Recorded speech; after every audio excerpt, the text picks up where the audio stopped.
અરે ઓ સાહેબ, આ ચેપ્ટર નંબર 11 માંથી બે પ્રશ્નો સાહેબ 5 ગુણની અંદર આવે. સાહેબ ક્યારે પ્રશ્ન લઈને આવશો? તો વિદ્યાર્થી મિત્રો, વિદ્યાઓનું બે બીજ ધર્મેન્દ્ર ઠક્કર યુટ્યુબ ચેનલ ને હું ધર્મેન્દ્ર ઠક્કર આપ સૌ વિદ્યાર્થી મિત્રોનું ફરી એક સ્વાગત કરું છું. આજે આપણે વિદ્યાર્થી મિત્રો તમારા બધાની માંગણી અને લાગણીને ધ્યાનમાં લઈ આજે ચેપ્ટર નંબર 11 ની શરૂઆત કરવા જઈ રહ્યા છીએ. મને ખ્યાલ નથી, કારણ કે બાકી એટલે રાખ્યું હતું કે પરીક્ષાના દિવસોની અંદર ચેપ્ટર અપલોડ કરવામાં આવશે ને તો એનો જે વિદ્યાર્થીને જે મહત્વ છે ને ત્યારે ખબર પડશે કે ના સાહેબ, આ ચેપ્ટર હવે અમને ખબર પડી કે કરવું જ પડશે. એ ઘણા બધા વિદ્યાર્થીઓ વિચારતા હશે કે સાહેબ આ ચેપ્ટર નંબર 11 ની અંદર જે છે સાહેબ કાંઈક તો આઈએમપી આપો, અમને ખબર જ પડી જાય કે સાહેબ આટલું તો આવવાનું જ છે. તો આજે વિદ્યાર્થી મિત્રો હું તમને જે છે આઈએમપી ના વિડીયોમાં મેં તમને કહી જ દીધો હતો કે કરવાનું જ છે. તો આજે આપણે એની સમજૂતી લેવાના છીએ.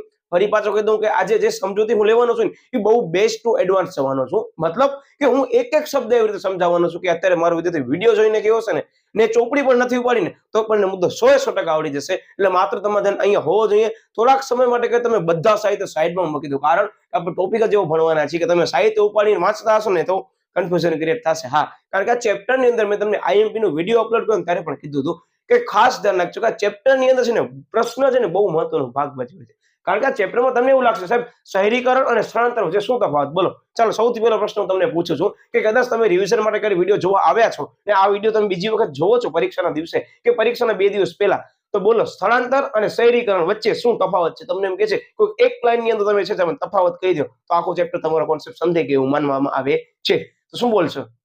યસ સાહેબ. તો કે સ્થળાંતર એટલે શું કે એક સ્થળેથી બીજા સ્થળે જે છે જનરલી આપણે શું કરશું તો કે સ્થળાંતર કરવાનું છે, એને કહેવાય સ્થળાંતર. પણ સાહેબ શહેરીકરણ એટલે શું? તો અત્યારે હું શહેરીકરણ સમજાવવાનો નથી, પણ એક વ્યાખ્યાના સંદર્ભમાં તમને બે તફાવત રજૂ કરી દઉં કે શહેરીકરણ તમે વર્ડ જ સાંભળ્યો હશે કે ગામડામાંથી વ્યક્તિ ક્યાં આવશે સાહેબ? શહેરમાં આવશે. તો સ્થળાંતર એટલે શું કે એક સ્થળેથી બીજા સ્થળે, બરાબર, જે વ્યક્તિ છે એ પોતાનું જીવન ધોરણ સુધારવા માટે કરી એક દેશમાંથી બીજા દેશની અંદર એક સ્થળેથી બીજા સ્થળે જે છે એ વસવાટ કરે છે અને ત્યાં સ્થાયી થાય છે, એને સ્થળાંતર તરીકે ઓળખવામાં આવે છે. અને સ્થળાંતરના મુખ્ય 2 પ્રકાર છે. હવે આ પ્રશ્ન જે છે મેં બોર્ડ ઉપર લીધો નથી પણ અત્યારે તમને સમજાવી દઉં.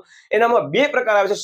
સૌથી પહેલો એમાં છે વિદ્યાર્થી મિત્રો સ્થળ આધારિત એટલે કે આંતરિક સ્થળાંતર અને બાહ્ય સ્થળાંતર, અને બીજો આવે છે કારણ આધારિત એટલે કે આકર્ષણ અને અપાકર્ષણની રીતે સ્થળાંતરના પ્રકાર જે છે એ સમજાવો. આમ 2 અલગ અલગ ભાગ પાડી શકાય છે કે જે મે બી વિભાગ ડી ની અંદર અથવા વિભાગ સી ની અંદર અથવા વિભાગ એ બી ની અંદર કહી દે કે આ જે પ્રકાર છે કયો પ્રકાર છે. તો આને શોર્ટ ક્વેશ્ચનમાં ટાર્ગેટ કરાય. તો આ આંતરિક એટલે શું અને બાહ્ય એટલે શું? બહુ સરસ મજાની સમજૂતી લેવાનો છે વિદ્યાર્થી મિત્રો. કોઈ સાહિત્ય ઉપાડતા નહીં, મહેરબાની કરી કદાચ ભૂલે ચૂકે પણ ઓપન થઈ ગયું ને તો બંધ કરી નાખજો. કે તમારું ધ્યાન અહીંયા હશે ને તો આખા ચેપ્ટરના બધા મુદ્દા ઝડપથી કવર થતા આવશે.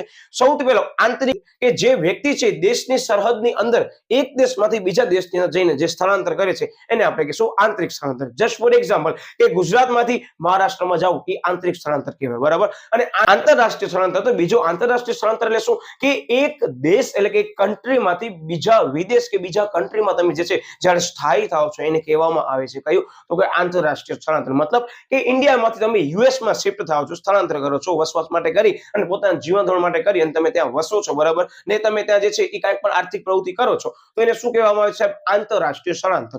અને બીજો વિદ્યાર્થી મિત્રો પ્રકાર આવે છે, એના પણ પેટા 2 પ્રકાર પડે છે, આકર્ષિત સ્થળાંતર, બીજું આવે છે અપાકર્ષિત સ્થળાંતર. હવે આકર્ષિત સ્થળાંતર એટલે શું કે વ્યક્તિ જે છે એ ગ્રામ્યમાં રહે છે, એ શહેરી અમુક સગવડો જે છે, ધ્યાન રાખજો, ગ્રામ્યમાંથી શહેરની અંદર, બરાબર, અમુક જે સગવડો છે એ સગવડોથી આકર્ષાય અને એ જે છે એ સ્થળાંતર કરવા માંગે છે. ક્યાં તો કે શહેરની અંદર. ખાસ ધ્યાન રાખજો, આની અંદર સ્થળાંતર છે પણ શહેરની અંદર સ્થળાંતર કરવામાં આવે છે આકર્ષિત ની અંદર, કે જેની અંદર જે છે એ જે પણ નાગરિક છે અથવા જે પણ વ્યક્તિ છે એ વધારે પ્રમાણમાં આર્થિક સંપન્ન હશે અને સગવડો મેળવવા માંગે છે, કે સંદેશા વ્યવહારની સગવડ મેળવવા માંગે છે, કે અદ્યતન માળખાકીય સુવિધાઓ મેળવવા માંગે છે, તો એ આકર્ષિત થઈ અને શું કરે છે? સ્થળાંતર કરે છે, બરાબર. જ્યારે બીજો મુદ્દો આવે છે અપાકર્ષિત સ્થળાંતર, કે જેની અંદર જે વ્યક્તિ છે વિદ્યાર્થી મિત્રો એ ફરજિયાતપણે જે છે એ શું કરે છે? એક સ્થળેથી બીજા સ્થળે જાય અને વસવાટ કરવા માટે કરી અને સ્થળાંતર કરે છે. કેવો? ફરજિયાતપણે. મારો શબ્દ યાદ રાખો, ફરજિયાતપણેમાં શું હશે તો કે સાહેબ આરોગ્યની સગવડ મેળવવા, શિક્ષણની સગવડ મેળવવા, તેમજ નોકરીના અર્થે, પછી ધંધાના અર્થે, વ્યવસાયના અર્થે જે છે એ માનવી જે છે શું કરે છે? ત્યાં સ્થળાંતર કરે છે, જેને કહેવામાં આવે છે ફરજિયાતપણે કરેલું સ્થળાંતર. તેમજ અપાકર્ષિત સ્થળાંતર કે એને આકર્ષણ નથી થયું પણ એને સ્થળાંતર કરવું પડે એવી કન્ડિશન આવી જાય છે, જેને કહેવામાં આવે અપાકર્ષિત સ્થળાંતર. જે શહેરો તરફ નાગરિક જે છે એ ફરજિયાતપણે ધકેલાય છે, આની અંદર એવું કહેવામાં આવે. એનામાં મોટે ભાગે કયો વર્ગ હશે કે જે આર્થિક રીતે નબળો વર્ગ હશે ને વિદ્યાર્થી મિત્રો એ અપાકર્ષિત સ્થળાંતર કરશે, અને જે આર્થિક રીતે સંપન્ન વર્ગ હશે એ શું કરશે તો કે આકર્ષિત સ્થળાંતર કરશે. અમુક બાબતોને ધ્યાનમાં લઈ આકર્ષાઈને સ્થળાંતર કરે છે, બરાબર. એનો મતલબ કે હવે તમે સમજી ગયા કે અહીંયા સ્થળાંતરના મેં પ્રકારો અહીંયા જ લઈ લીધા છે, જેનો સેપરેટલી હું વિડીયો લેવાનો નથી. તો વિદ્યાર્થી મિત્રો, જે સ્થળાંતર થાય છે સારી બાબત કહેવાય કે ખરાબ બાબત કહેવાય, જેની સમગ્ર સમજૂતી અત્યારે આપણે ટોપિક લેવાના છે, જેનું નામ તમે બોર્ડ પર જોઈ શકો છો. શું છે? તો કે સ્થળાંતરની હકારાત્મક અસર અને સ્થળાંતરની નકારાત્મક અસર. અત્યારે મેં બોર્ડ ઉપર બહુ લિમિટેડ ટોપિક લીધા છે અને અંતમાં હું એક બહુ સરસ મજાની ટ્રિક્સ આપવાનો છું કે જેવો પરીક્ષા અંદર પ્રશ્ન દેખાય છે ને તમે એ લાઈન લખી નાખી, એક લાઈન, એની અંદર બધા મુદ્દા કવર થઈ જશે. પેલા માત્ર આપણો બધાનો ધ્યાન ક્યાં હોવો જોઈએ? અહીંયા કોન્સેપ્ટ તરફ હોવું જોઈએ. મેં તમને પહેલા જ કીધું કે ખાસ ધ્યાન રાખજો કે અત્યારે આપણે પ્રશ્ન, યસ સાહેબ, અત્યારે આપણે પ્રશ્ન કરવાના છે સ્થળાંતરની અસરો, બરાબર, હકારાત્મક અને નકારાત્મક. હકારાત્મક અસર બે જ છે અને બહુ બેઝિક વસ્તુ. તો મેં તમને અત્યારે જે પ્રકાર સમજાવ્યો એની પાછળનું ઇન્ટેન્શન શું હતું ખબર છે? કે તમને એના જે પ્રકારો છે ને એ સરળતાથી યાદ રહી જાય. અને બીજી વસ્તુ કે આ જે કન્ટેન્ટ લેવાનો છું એનામાં કઈ વસ્તુ તમને પોઝિટિવ જોવા મળે ને કઈ વસ્તુ નેગેટિવ જોવા મળે. તો તમે જોયું હશે, મેં કીધું કે આકર્ષિત સ્થળાંતર, કે જેની અંદર જે છે એ આર્થિક સંપન્ન વર્ગ છે એ અમુક જે બાબતો જે છે એનાથી આકર્ષાય અને શું કરે છે? સ્થળાંતર કરવાનો છે. તેનો મતલબ કે અહીંયા સ્થળાંતર કરશે તો જે જગ્યાએ જઈને સ્થળાંતર કરવાનો છે ત્યાં શું થવાની છે? સાહેબ, વસ્તી વધશે. વસ્તી વધશે તો બધી સગવડો, યસ સાહેબ, સગવડો જે છે એ ઓછી પડશે. કારણ કે સાહેબ હવે વ્યક્તિ જે છે એ વિસ્તારની અંદર વધારે પ્રમાણમાં જે છે એ સ્થળાંતરિત થાય છે. તો બધી સગવડ જે છે એ વ્યક્તિને, વસ્તીને અનુરૂપ જે છે એ આપણે પૂરી નહીં પાડી શકીએ. તો ક્યાંક ને ક્યાંક આ બધી બાબતો જે છે નકારાત્મક જોવા મળશે. તેમજ હકારાત્મક બાબત કયા કિસ્સામાં જોવા મળશે? તો મારો શબ્દ યાદ રાખજો કોન્સેપ્ટ સમજવાની દ્રષ્ટિએ, કે બે જ બાબતમાં હકારાત્મક બાબત બનશે. કઈ ખબર છે? એક પૈસા એટલે કે મની, અને બીજો વિકાસ. રિપીટ કરી દો, હકારાત્મક બાબત સ્થળાંતરની જે છે એ બે જ છે. સૌથી પહેલા સાહેબ શું કામ કરશે? સાહેબ અપાકર્ષિત, કે પોતાનું જે છે એ આર્થિક રીતે સંપન્ન થાય એના માટે કરી અને શું કરવાનું? સ્થળાંતર કરવાનું. એનો મતલબ કે સાહેબ એ પૈસા કમાવશે, એને પૈસા કમાવે છે તો એ અલ્ટિમેટલી ફાયદો કોને થાય છે? સાહેબ આપણા દેશના વિકાસના અર્થે જે છે એ ઝડપી વિકાસ દેખાડશે. એનો મતલબ કે બે મુદ્દા મેં તમને જે કરાવ્યા ને એ ખરેખર આના મુદ્દા જ આવે છે, જોઈ લો. એનો મતલબ કે છે કે હકારાત્મક અસર જણાવો અથવા સમજાવો. તો બે ગુણની અંદર પણ વિદ્યાર્થી મિત્રો માત્ર આ ક્વેશ્ચન સેપરેટલી પૂછી શકાય. આ ચેપ્ટરની અંદર વિદ્યાર્થી મિત્રો 3 એવા પ્રશ્નો છે, મેં આઈએમપી માં ચર્ચા કરી હતી કે ખાસ કરવાના છે. 5 ગુણની અંદર આવે છે. મારો શબ્દ ગેરંટી સાથે કહું છું કે એક અસર ફિક્સ આવવાની છે ને છે. એટલે સરસ મજાનો અહીંયા મુદ્દો સમજી લેજો, બરાબર ને? પરીક્ષા વખતે ઝડપથી બીજી વખત આ વસ્તુ જે છે તમે કરી લેજો. અત્યારે સ્ક્રીનશોટ પાડતા નહીં, હું તમને ટાઈમ આપવાનો છું. છતાં તમને એમ છે કે તમે સ્ક્રીનશોટ પાડી શકો છો. અધરવાઇઝ આપણા સોશિયલ મીડિયા માધ્યમોને જઈ તમે ત્યાંથી કલેક્ટ કરી શકો છો. ઓકે, હવે સૌથી પહેલો વિદ્યાર્થી મિત્રો મુદ્દો આવે છે આવક અસરમાં વધારો. મેં તમને કીધું પૈસા, પણ અહીંયા આપણે પૈસા કરવાના નથી. શું? આવકમાં વધારો લખવાનું છે. પણ અલ્ટિમેટલી અર્થશાસ્ત્રની ભાષામાં એ જ વસ્તુ થઈ. શું કહે છે કે એનો મુખ્ય ઉદ્દેશ જે છે એ આવક સર્જન અને વૃદ્ધિ કરવાનો છે. બટો બેઝ વસ્તુ છે કે અત્યારે કોઈ પણ માનવી છે અથવા કોઈ પણ વ્યક્તિ છે એ આવક મેળવવા માટે કરીને જ સ્થળાંતર કરે છે. તો એનો મુખ્ય હેતુ શું હશે સાહેબ? એનો મુખ્ય હેતુ જે છે એ આવક સર્જન અને વૃદ્ધિનો છે, બરાબર? ઓકે, પછી બીજો મુદ્દો શું કહે છે કે પોતાની કમાણીનો અમુક ભાગ જે છે એ કુટુંબોને મોકલે છે, જેના કારણે એ કુટુંબો જે છે એનું જીવન ધોરણ પર સુધરે છે. આ મુદ્દો શું કહેવા માંગે છે કે સપોઝ તમે અત્યારે ઇન્ડિયામાંથી યુએસ અથવા યુકે માં જઈ અને તમે સ્થળાંતરિત થયા, તમારો મુખ્ય હેતુ શું હશે? યસ સાહેબ, પૈસા કમાવાનો છે. એ પૈસા કમાવો છે એમાંથી અમુક ટકા ભાગ તમે કોને મોકલશો? સાહેબ અમારા ઘરવાળાને મોકલશું, કે જે ઇન્ડિયાની અંદર રહેતા હશે અમે એને મોકલશું, અથવા તમે કોઈ જગ્યાએ છો તમે એને મોકલશું. તેનો મતલબ કે એ ફાયદો શું થયો કે તમે જેટલું પણ સંપત્તિ કે જેટલા પણ નાણાં કમાવો છો એ નાણાંનો અમુક ભાગ છે એ તમે પોતાના દેશની અંદર રહેતા લોકો પાસે મોકલશો, જે ત્યાં વસવાટ કરતા હશે. તો એ લોકો પાસે આવક આવી, અને આવક આવી તેમનું શું થયું હશે? યસ સાહેબ, જીવન ધોરણ સુધરશે. શું કામ? કે એ લોકો જે છે એ ખર્ચ કરશે, એનું જીવન ધોરણ સુધરવાનું છે. તો કઈ કઈ બાબતમાં કરશે? તો એ પણ કહે છે કે ગામડામાં આ આવક જે છે એનામાં વધારે રોકાણ કરે જે છે એ કયા ક્ષેત્રોની અંદર કરે છે? સાહેબ એ કૃષિ અથવા કૃષિને સંલગ્ન ક્ષેત્રમાં કરે છે, જેથી કરી અને એ વિસ્તાર અથવા ગામડાની અંદર જે છે એ કૃષિ તેમજ ઉદ્યોગોનો જે છે એને લગતા ઉદ્યોગોનો વિકાસ થાય છે. એનો મતલબ કે અત્યારે યુએસ ની અંદર રહેતો જે પણ વ્યક્તિ છે જે કમાવા માટે ગયો છે એ પોતાના દેશની અંદર જે છે એ ઇન્ડિયા વાળાને નાણાં મોકલે છે. તો એ નાણાં મોકલશે તો એનો મુખ્ય ભાગ તમને બધાને ખ્યાલ છે કે ગામડામાં રહેતો હોય તો સૌથી વધારે વસ્તી જે છે એ ગામડાની અંદર કયા વ્યવસાય ઉપર નિર્ભર છે? આપણે ચેપ્ટર નંબર 8 સમજી ગયા છે. યસ સાહેબ, કૃષિ ક્ષેત્ર ઉપર નિર્ભર છે. તો એ લોકો કૃષિ ક્ષેત્રની અંદર સારા એવા પ્રમાણમાં રોકાણ કરશે. તમને બધાને ખ્યાલ છે કે અર્થતંત્રની અંદર જે છે એ મુખ્ય 3 ક્ષેત્રો પૈકીનો પહેલો ક્ષેત્ર કૃષિ ક્ષેત્ર છે. તમે કૃષિ ક્ષેત્રની અંદર યોગ્ય રીતે રોકાણ કરો છો તો ઔદ્યોગિક ક્ષેત્રને અલ્ટિમેટલી ફાયદો થવાનો જ છે અને એનો સમગ્ર ફાયદો સેવા ક્ષેત્રને પણ મળવાનો છે. તો એનો મતલબ કે અત્યારે જે માનવી કમાવે છે એ પોતાનો અમુક જે છે આવકનો ભાગ એ પોતાના દેશને આપે છે, તો એ દેશની અંદર આવકનું સર્જન તો થયું છે અને એને ધ્યાનમાં લઈ આના પછીનો મેઇન મુદ્દો આવે છે. એટલે મેં બધા અહીંયા મેઇન મુદ્દા કવર કર્યા છે, એટલે ખાસ નોટ કરજો. ઓકે, બીજો મુદ્દો આવે છે કે દેશના ઝડપી આર્થિક વિકાસમાં ફાળો. તો અત્યારે આપણે જે મુદ્દો કર્યો એ ટોટલી જે છે એ ક્ષેત્રની અંદર ફાળો તો ભજવવાનો જ છે. કયો સાહેબ? કૃષિ ક્ષેત્ર કે ખેતી ક્ષેત્ર, જેને આપણે કહીએ કે ઉદ્યોગ ક્ષેત્ર. તો આનામાં કે છે જો કે દેશના ઝડપી આર્થિક વિકાસમાં ફાળો આપશે. શું છે કે વિદેશી કમાણીનો કેટલોક ભાગ જે છે એ પોતાના દેશના ધંધા, વેપાર અને ઉદ્યોગ ક્ષેત્રોમાં કરે છે. મેં તમને અત્યારે કીધું એ વાત. શું કે છે? પરિણામે વિદેશી ચલણની જે છે એ અનામતમાં વધારો થાય છે. એનો મતલબ કે તમે એમ સમજી લો કે યુએસ અથવા યુકે થી તમે ત્યાંના કરન્સીની અંદર જે છે એ નાણાં મોકલશો ઇન્ડિયાની અંદર વિદ્યાર્થી મિત્રો, તો બટ ઓબ્વિયસ વસ્તુ છે કે તમે જનરલી યુએસ માંથી નાણાં મોકલો છો તો યુએસ ડોલર જે છે એ તમે મોકલવાના છો તમારા દેશની અંદર. તો તમારા દેશને શું મળશે? યસ સાહેબ, એને યુએસ ડોલર મળશે. એના બદલામાં તમારા ફેમિલી મેમ્બરની નાણાં જે છે એ કરન્સીમાં કન્વર્ટ કરીને આપશે. તો અત્યારે ભારત દેશ માટે આ પ્લસ પોઈન્ટ કહેવાય કે માઇનસ પોઈન્ટ કહેવાય?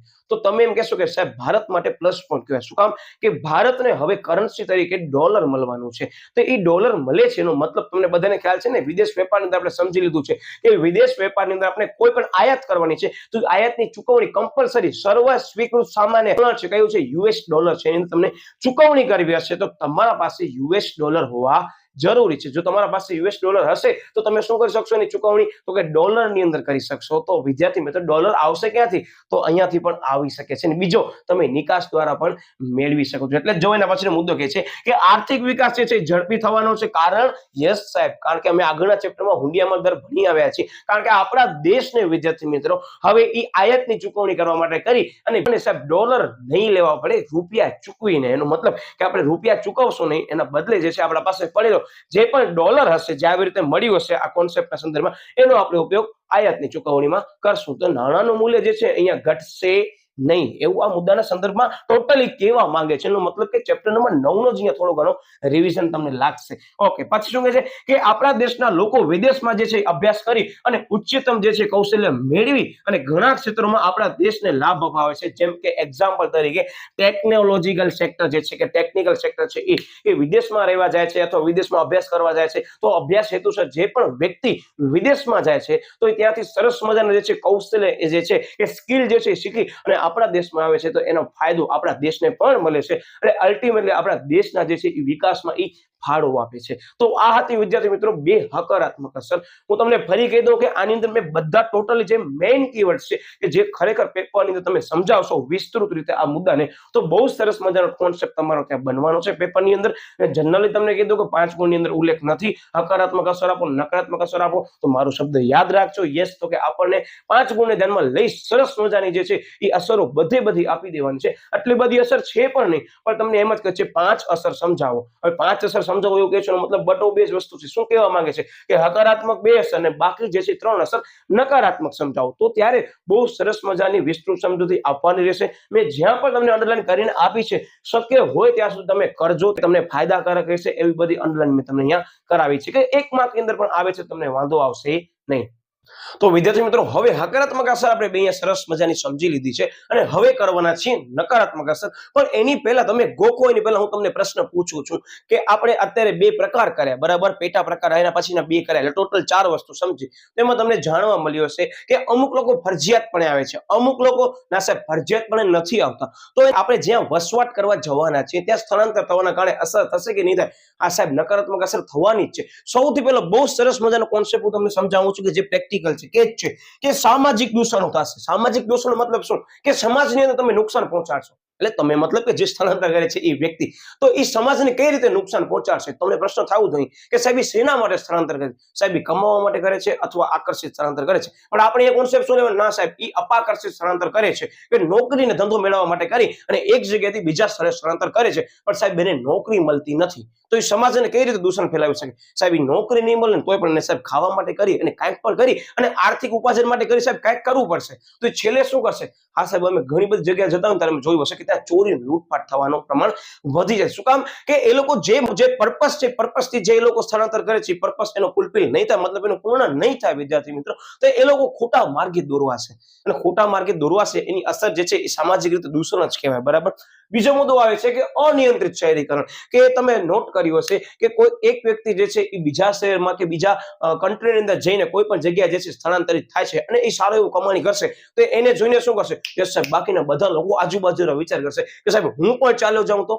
એટલે લોકો શું કરશે કે અનલિમિટેડ પ્રમાણમાં કે એ વસ્તુ વિચાર્યા વગર શું કરશે? સ્થળાંતરિત કરી નાખશે. પછી ત્યાં જઈને કન્ડિશન ખબર પડશે કે સાહેબ બધી સગવડો તો છે જ નહીં. જસ્ટ હું એક એક્ઝામ્પલ કહેવા માંગુ છું, બહુ વર્તમાન પરિસ્થિતિને તમે નોટિસ કર્યું હશે કે તમે જોયું હશે કે ઇન્ડિયાની અંદર ઘણા બધા લોકો સરસ મજાનું જે છે તેનું એજ્યુકેશન મેળવી અને મે બી એ લોકો કેનેડા ચાલા જાય છે અથવા યુએસ ચાલા જાય છે. તો તમને બધાને ખ્યાલ હશે કે ઓલરેડી એ લોકો જે જગ્યાએ જાય છે એ કન્ટ્રીના પણ એના જે રેસિડેન્શિયલ પીપલ હશે એ લોકોને પણ નુકસાન થવાનું છે. શા માટે? કારણ કે ઓલરેડી એ પોતાના દેશના જે વ્યક્તિઓ છે એને સાચવણી કરતો હશે, અથવા પોતાના વિસ્તારના જે વ્યક્તિઓ છે એને પણ સાચવતો હશે અને બધી સગવડ પૂરી પાડતો હશે, અને પ્લસમાં બીજા દેશના કન્ટ્રીના પીપલના અથવા શહેરના આવે છે તો શહેરના જે છે એ નુકસાન પહોંચાડશે, કારણ કે એ લોકો માટે બધી સગવડ નહીં હોય. તમે નોટ કર્યું હશે નોકરીની સંખ્યામાં વધારો થશે, પણ ક્યારે એવું સાંભળ્યું કે જમીનની સંખ્યા સાહેબ વધી ગઈ, કે જમીનનો કિલોમીટર વધી ગયો? સાહેબ દરિયો જે છે હવે નાનો થતો જાય છે. એટલે હું તમને જે વસ્તુ કહેવા માંગુ તમે સમજી ગયા કે અમુક વસ્તુ એવી છે કે અમુક જે કુદરતી સંસાધનો છે એ લિમિટેડ છે, અને ઉત્પાદનના સાધનોની અંદર અમુક સાધનો જે છે વિદ્યાર્થી મિત્રો ગતિશીલ નથી અને અમુક લિમિટેડ છે. તો વિદ્યાર્થી મિત્રો આ બધા સાધનો તમે ક્યાંથી કાઢશો? ક્યારે એવું સાંભળ્યું કે અહીંયા એક ઉદ્યોગ આવવાનો એક સરસ મજાની જમીન લઈને આવ્યો છે? નહીં થાય. તો આવા બધા જે એ લોકોને તકલીફ હશે, માળખાકીય સગવડો હશે, એ બધી એ લોકો ભોગવી શકશે નહીં. હું બધા કોન્સેપ્ટ જ ક્લિયર કરું છું, સમજૂતી હું પછી લેવાનો જ છું. પછી આવે છે માળખાકીય સુવિધા. મેં તમને જેટલા ચર્ચા કરી કે અલ્ટિમેટલી જે વ્યક્તિ સ્થળાંતર કરે છે વિદ્યાર્થી મિત્રો, આ બધી સગવડ એને નહીં મળે એટલે ફરી પાછી પ્રોબ્લેમ ઊભી થશે. અને આપણે સમજવાના છે, બહુ પ્રેક્ટિકલ મુદ્દો છે. હું એટલે જ તમને કહું છું કે આ ચેપ્ટરની અંદર ગોખવા વાળાનું કામ નથી. થશે શું ખબર છે? હું ટ્રિક્સ તો છેલ્લે આપવાનો છું, પછી અત્યારે વિદ્યાર્થી અડધો વિડીયો જોઈને ચાલુ જશે ને પછી કરશે શું? સાહેબ ગોખણ પટ્ટી થઈ ચાલુ, પરીક્ષાની અંદર પ્રશ્ન બરાબર વાંચ્યો નહીં, પૂછ્યું હશે શહેરીકરણ અથવા સ્થળાંતર, તમે જે છે અસર મિક્સ કરીને આવ્યા, તો મારો શબ્દ યાદ રાખજો, નુકસાન થશે. તો ધ્યાનપૂર્વક વિડીયોને જોજો. આ બધા તમારી માંગણીને ધ્યાનમાં લઈને જ હું પરીક્ષાના દિવસની અંદર વિડીયો બનાવું છું, ને મને ખ્યાલ છે કે આ વિડીયો જે છે એ બનાવવાનો યોગ્ય સમય છે, કારણ કે અત્યાર સુધી ઘણા બધા વિદ્યાર્થીઓને એ પણ ખબર નહીં હોય કે સ્થળાંતર અને શહેરીકરણમાં તફાવત શું છે. જો તમને ખ્યાલ છે તો બહુ સારી બાબત કહેવાય, પણ નથી ખ્યાલ તો હવે શરમ વગર સમજી લો, એટલે જ આપણે વિડીયો બનાવ્યો છે. તો સૌથી પહેલી સામાજિક દૂષણો કઈ રીતે કે છે? તો કે છે કે મોટા શહેરની જે છે સમતુલા ખોરવાય છે, મતલબ જે બેલેન્સ હશે એ ખોરવાઈ જશે. કે અત્યારે કોઈ વ્યક્તિ ઓલરેડી જે જગ્યાએ કામ કરે છે એ કામ મૂકી અને બીજી જગ્યાએ જાય છે, તો ત્યાં જે છે ઘણી બધી સગવડો એને ન પણ મળે. બરાબર. એ જ કે છે આની અંદર. તો ત્યાંની જે સમતુલા જે છે ખોરવાઈ જશે. એ ઓલરેડી જ્યાં સ્થળાંતર કરે છે એ વિસ્તારના લોકો તો રહેતા જ હશે, પ્લસમાં એ પોતે જાય છે, તો એ પોતે જે છે બીજા શહેરમાંથી જતો હશે અથવા બીજા દેશમાંથી જતો હશે, તો વિદ્યાર્થી મિત્રો ત્યાં પણ નુકસાન થઈ શકે છે. એટલે કે છે કે અપેક્ષા મુજબ રોજગારી કે આવક ન મળતા કઈ બધી પ્રવૃત્તિઓ તરફ ફંટાશે, તો જવાબમાં આવશે ચોરી, લૂંટફાટ જેવા કાર્યો કરવા માટે દોરવાશે. પછી શું કહે છે કે પ્રજા વચ્ચે ભાષા, સંસ્કૃતિ, રહેણીકરણી વગેરેને કારણે સંઘર્ષ અનુભવવો પડે છે. તમને બધાને ખ્યાલ છે કે કદાચ તમે ગુજરાત વિસ્તારમાં જાશો તો બહારના જે છે એ વિલેજ એરિયામાંથી લોકો આવે છે, કે એક્ઝામ્પલ તરીકે કે એમપી માંથી આવે છે, યુપી માંથી આવે છે. તો આ બધી વસ્તુ તમે નોટિસ કર્યું છે કે એ લોકોની ભાષા જે છે એ આપણી ભાષાથી મેચ અમુક કક્ષાએ નહીં થાય, તો આવા બધા પ્રશ્નો જોવા મળે છે. બરાબર. વગેરેને કારણે સંઘર્ષ અનુભવે છે એ વ્યક્તિ. બરાબર. પછી શું કહે છે? યસ, અનિયંત્રિત શહેરીકરણ, કે બિનકુશળ અને અલ્પ શિક્ષિત વર્ગ શહેરમાં જે છે એ નીચું વળતર મેળવતા હોવાથી જે છે ઉત્પાદનના વિસ્તારોમાં એમને રહેવું પડશે, કારણ કે એમને વસવાટ યોગ્ય મળશે નહીં, કારણ કે એ લોકો શિક્ષણ મેળવીને આવ્યા નથી, એ લોકો સ્કિલ વર્કરમાં નથી આવતા, તો એ લોકોને જે છે મજૂરી કરવી પડશે, અને જે મજૂરી કરે છે એ યોગ્ય પ્રમાણમાં આર્થિક વળતર નથી મેળવી શકતો. તો આવા છેવાડાના વિસ્તારમાં રહેતા હશે, જેને આપણે જોઈશે ઝૂંપડપટ્ટી વિસ્તાર. બરાબર. એટલે કે શાની અંદર કે ઝૂંપડપટ્ટી અને ગંદા વિસ્તારો જેવા વિસ્તારો જે છે આની અંદર જે છે ઉદ્ભવવાની જે છે એ નુકસાનકારક બાબત જે છે અહીંયા જોવા મળે છે. બરાબર. તો અનિયંત્રિત શહેરીકરણને કારણે એ વિસ્તાર જે છે એ બધી સગવડ એ વ્યક્તિઓને નથી આપી શકતો. એક વસ્તુ એ નોટિસ કરી વિદ્યાર્થી મિત્રો કે આપણે ટોપિક અત્યારે સ્થળાંતર કરીએ છીએ, બસ સ્થળાંતરની અંદર શું આવી ગયું? સાહેબ શહેરીકરણ આવી ગયું, હાલો જોઈ લો. તો હું તમને જે વસ્તુ કહેવા માંગુ છું તમે સમજી ગયા, કારણ કે એનામાં અપાકર્ષિત જે સ્થળાંતર છે ને એ એક પ્રકારનો જે છે એ શહેરીકરણનો જ ભાગ છે. બરાબર. Okay yes. પછી શું કહે છે આની અંદર કે માળખાકીય સુવિધાઓ કે ડ્રેનેજ એટલે કે ગટર વ્યવસ્થા, પછી વીજળી વ્યવસ્થા, રસ્તા, વાહન વ્યવહાર, શૌચાલયો, શિક્ષણ, આરોગ્ય, શાળાઓ વગેરે જેવી આંતરમાળખાકીય સુવિધાઓ જે છે એ પૂરી પાડવા માટે જે છે એ વિસ્તારની અંદર જે છે એ અંતર છે વિદ્યાર્થી મિત્રો એ નુકસાનકારક થાય છે. શું કામ કે આ બધી સગવડ પણ ગવર્મેન્ટ કેટલીને પ્રોવાઈડ કરી શકશે. એનો મતલબ કે તમે જે વિસ્તારમાં અહીંયા રહેવા જાઓ છો તે વિસ્તારની અંદર વસ્તી વધે છે, બરાબર, અને વસ્તી શું કામ વધે છે આપણે ત્યાં પણ ચર્ચા કરી જ છે ચેપ્ટર નંબર 7 ની અંદર. પણ આનામાં શું છે યસ સાહેબ માળખાકીય સગવડો જે છે એ પૂરતી અને મળતી નથી, એટલે અપૂરતી થઈ જાય છે. ઇવન તમે ઓલરેડી જે છે એ કોઈ વિસ્તારમાં જઈને કાર્ય કરી અને ત્યાં વસવાટ કરવાના છો અને સ્થળાંતર કરવાના છો, તમને તો પ્રોબ્લેમ થવાની જ છે. પ્લસમાં એ જે એરિયાની અંદર રહેતો વ્યક્તિ છે એને પણ પ્રોબ્લેમ તો થવાની જ છે, કારણ કે બધી સગવડ જે છે એ લિમિટેડ સગવડ પૂરી પાડી શકશે. અને હજી પાણીની સગવડ પણ લઈ શકાય છે, આરોગ્યની સગવડ મેં તમને કીધી એ પણ આવી શકે છે. તો આ બધી સગવડોને કારણે વિદ્યાર્થી મિત્રો જે છે આ એની નકારાત્મક અસર આવે છે. ઇન શોર્ટ તમને એમ કહેશે કે સાહેબ 5 મુદ્દા સમજાવો, 5 મુદ્દા અહીંયા આવી ગયા, હજી બાકી છે મુદ્દા, બરાબર. તમને એવો ઝડપથી એનો સ્ક્રીનશોટ પાડી શકો છો, બરાબર. પછી આના પછીના 2 મુદ્દા લઈશ તો આ કન્ટેન્ટ ઇરેઝ કરી નાખીશ. યસ વિદ્યાર્થી મિત્રો, હવે આપણે નકારાત્મક જે છે એ લાસ્ટ અસર લઈએ છે, લાસ્ટ બટ નોટ લીસ્ટ કહી શકાય, કારણ કે આ જ અસર જે છે એ બાકી બધીની નકારાત્મક અસરોમાંથી ઉદ્ભવી આવે છે. યસ વિદ્યાર્થી મિત્રો, આ અસર મેં એટલે છેલ્લે રાખી કે તમારા માટે આના ઉપરની જે બધી અસરો છે એનામાંથી જે છે એ રિવિઝન જ છે. અને અંતમાં હું તમને એક બહુ સરસ મજાની લાઈન આપવાનો છું, એ સમગ્ર લાઈન તમે પ્રેક્ટિકલી સમજી લીધી ને તો પણ તમારા બધા મુદ્દા અહીંયા કવર થઈ જશે. હવે આ મુદ્દાની અંદર ખાસ ધ્યાન રાખજો, તમે મુદ્દો જ જોઈ શકો છો, કયો છે? યસ સાહેબ, પ્રદૂષણની સમસ્યા. ને પ્રદૂષણ જે છે ઘણા બધા પ્રકારના હોય, હવાનું પ્રદૂષણ હોય, ઘોંઘાટનું પ્રદૂષણ હોય, પાણીનું પ્રદૂષણ હોય, જમીનનું પ્રદૂષણ હોય, ઘણા બધા પ્રદૂષણો પૈકી અંદર અમુક લિમિટેડ વસ્તુ ચર્ચા કરવામાં આવી છે કે આ બધી પ્રોબ્લેમને કારણે વિદ્યાર્થી મિત્રો એક નકારાત્મક અસરમાં એવું કહેવા માંગે છે કે સ્થળાંતરના કારણે જે છે આપણે ચર્ચા કરી કે ઝૂંપડપટ્ટી જેવો વિસ્તાર છે, અનિયંત્રિત શહેરીકરણ થાય છે, માળખાકીય સુવિધાઓ જે છે એ અપૂરતી છે. તો બધું શેનું સર્જન કરે સાહેબ? અલ્ટિમેટલી પ્રદૂષણનું સર્જન કરે છે. કયા કિસ્સાની અંદર જો ધ્યાન આપજો કે છે કે ઝૂંપડપટ્ટી અને ગંદા વસવાટનું જે છે આ સર્જન થાય છે, અને આ સર્જન થવાના કારણે કઈ સમસ્યા ઉદ્ભવે છે પ્રદૂષણના સંદર્ભમાં? તો કે છે કે આવા વસવાટોમાં જે છે એ શૌચાલય મેં તમને ચર્ચા કરી, એ જ પછી યસ સાહેબ ગટર વ્યવસ્થા એટલે કે ડ્રેનેજ વ્યવસ્થા, પછી કચરાના નિકાલના જે છે અભાવે પર્યાવરણીય પ્રદૂષણની સમસ્યા જે છે એ ગંભીર સ્વરૂપ ધારણ કરશે. અને તમે બધાએ નોટિસ પણ કર્યો છે. જસ્ટ ફોર એક્ઝામ્પલ આ લોકો ચર્ચા પણ કરી છે, જોવાના પછીનો મુદ્દો હું તમને સમજાવું છું એક્ઝામ્પલ સહિત.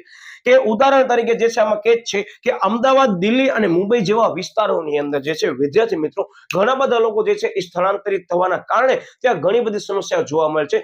જસ્ટ ફોર એક્ઝામ્પલ સૌથી પહેલા આપણે લઈએ છીએ દિલ્હી, કારણ કે વર્તમાન સમયની અંદર તમે નોટ ડાઉન કર્યો છે કે દિલ્હીની અંદર જે છે ઓક્સિજનનું પ્રમાણ જે વ્યક્તિને મળવું જોઈએ પૂરતું એ પણ મળી શકે એવી કન્ડિશનમાં ન હતું. બહુ રિસેન્ટલી ટાઈમની ચર્ચા કરું છું, તમે આ વિડીયો 2024માં જોવો છો તો તમને બધાને ખ્યાલ હશે કે એવરી યર તમને નોટિસ કરજો કે દિલ્હીના પ્રદૂષણની ચર્ચા એક વખત તો તમે કોઈ પણ ન્યૂઝ ચેનલમાં અથવા તમે સોશિયલ મીડિયામાં નોટ કર્યો છે કે દિલ્હીની હવા જે છે એની અંદર પ્રદૂષણનું પ્રમાણ વધે છે.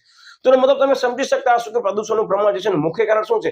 યસ સાહેબ, ઉદ્યોગો. તો આની અંદર ઉદ્યોગો પણ સ્થળાંતરિત કરે છે, એક જગ્યાથી બીજી જગ્યાએ જાય છે, બરાબર, પોતાની સ્થાપના કરે છે ઉદ્યોગની. તો બધી સમસ્યા વિદ્યાર્થી મિત્રો ક્યાંક ને ક્યાંક આની અસર જે છે એ સ્થળાંતરની હોઈ શકે છે, કારણ કે એ વિસ્તારની અંદર જે છે ઘણા બધા ઉદ્યોગો આવે છે. તો ઉદ્યોગો આવવાના કારણે શું થશે? યસ સાહેબ, પ્રદૂષણ ફેલાવશે. અને એ ઉદ્યોગોની અંદર પણ જે છે શું જોઈશે સાહેબ? સ્ટાફ જોઈશે. એ વિસ્તારની અંદર જે છે એ વસ્તીમાં પણ શું થશે સાહેબ? વધારો થશે. અને વસ્તીમાં વધારો થશે તો અલ્ટિમેટલી આ જ બધા પ્રદૂષણ તમને જોવા મળે છે. પછી શું કહે છે કે ખાસ કરીને અમદાવાદ અને દિલ્હી જેવા શહેરોની અંદર પ્રદૂષણની જે છે એ ગંભીર સમસ્યા છે ઉદ્ભવી છે. તો યાદ રાખજો કયું પ્રદૂષણ છે? એક છે હવાનું પ્રદૂષણ, બીજું છે પાણીનું પ્રદૂષણ, અને ત્રીજું છે ઘોંઘાટનું પ્રદૂષણ. તમને બધાને આની જે છે લાઈવ એક્ઝામ્પલ હજી એક આપું ને તો તમે મુંબઈની અંદર મહારાષ્ટ્રમાં એક વિસ્તારનું નામ સાંભળ્યું છે, યસ, ધારાવી, બરાબર. એક એવી વસ્તુનો વિસ્તાર છે વિદ્યાર્થી મિત્રો કે જેનો સારા એવા કિલોમીટરની અંદર જે છે વિસ્તાર છે કે જે આવા બધા પીપલ રહે છે કે જ્યાં તમે નોટિસ કરશો તો ત્યાં આવી બધી સગવડો જે છે એ પૂરતા પ્રમાણમાં જે છે હોવી જોઈએ એ અવેલેબલ નથી, બરાબર. ને એના કારણે વિદ્યાર્થી મિત્રો ઘણા બધા પ્રોબ્લેમ્સ જે છે એ આજુબાજુના વિસ્તારોને જે છે એ ભોગવવા પડે છે. તો વિદ્યાર્થી મિત્રો આ કોન્સેપ્ટમાં આટલું જ કહે છે કે જે સ્થળાંતર છે એની હકારાત્મક બાબતો છે તેવી જ રીતે તેની નકારાત્મક પણ બાબતો છે. અહીં આપણે નકારાત્મક બાબત જે છે ભારત દેશના સંદર્ભમાં સમજી છે, અને હકારાત્મક બાબત જે છે એ આપણે ભારત દેશના સંદર્ભમાં સમજી, પ્લસમાં વિદેશમાં કોઈ નાગરિક જાય છે ને આર્થિક પ્રવૃત્તિ કરે છે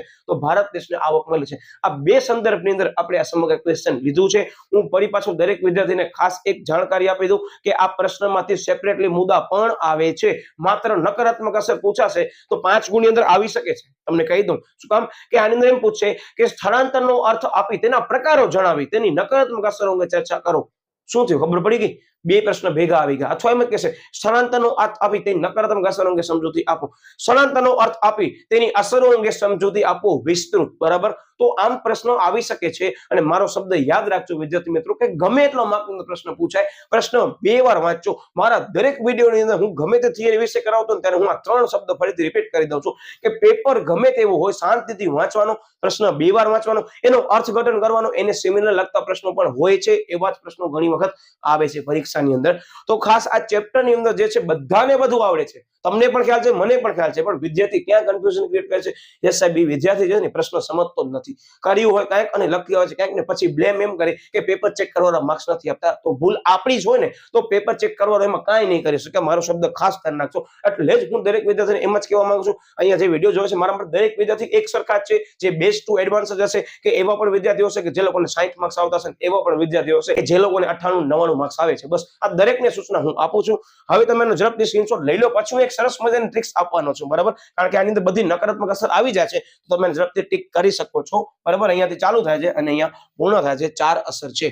હવે વિદ્યાર્થી મિત્રો તમે બોર્ડ ઉપર ટ્રિક્સ જોઈ શકો છો. એની પહેલા હું તમને કીધું કે જે વિદ્યાર્થી આપણો વાણિજ્ય વ્યવસ્થાપન સંચાલનનો વિડીયો નથી જોયો કે સાહેબ અમને મુદ્દા યાદ નથી રહેતા, બોલો સાહેબ અમે શું કરીએ, તો હું તમને અત્યારે એક સૂચના આપી દઉં છું કે જ્યારે પણ તમે પરીક્ષાની તૈયારી કરતા હો છો ને તમને ખબર છે પેપર આવવાનું છે 20 મિનિટ બાદ, તો સરસ મજાના એવા બધા મુદ્દાની તૈયારી કરી લો. જેવો તમને પ્રશ્નપત્ર હાથમાં આવે છે શાંતિથી 15 મિનિટ વાંચો, બધી વિગતો પૂરી ભરી નાખો. પછી તમે જેવો 16મી મિનિટમાં ડંકો વાગે છે પેપર લખવા માટે કરી, તો તમારી સપ્લીની અંદર હાંસિયામાં જે છે મેં તમને સમજૂતી આપી હતી એ રીતે, અથવા છેલ્લા પેજ ઉપર તમે જે છે એ સરસ મજાના પેન્સિલથી ઉપર લખી નાખો કે વધારાના મુદ્દાઓની યાદી, અને તમને જેટલા પણ પેલી 15 મિનિટ જે છે પેપરમાં વાંચ્યા છે એ બધા મુદ્દા તમને ખ્યાલ હશે, તો પેલી 15 થી 20 મિનિટમાં બધા મુદ્દા સરસ મજાના મગજમાં ફિટ કરી અને જેવો તમને સપ્લી અંદર લખવાનો ટાઈમ મળે છે, તો સપ્લીની અંદર છેલ્લા પેજ ઉપર બધા મુખ્ય મુદ્દાઓ જે 5 ગુણની અંદર 5 પ્રશ્નો આવેલા છે, અથવા તમે જે પણ તૈયાર કર્યા છે કે આ પ્રશ્નના મુદ્દા મને આવડવા જરૂરી છે, અને તમે સરસ મજાના બોર્ડની પરીક્ષાના અડધી કલાક પહેલા વાંચેલા છે ક્લાસની બારે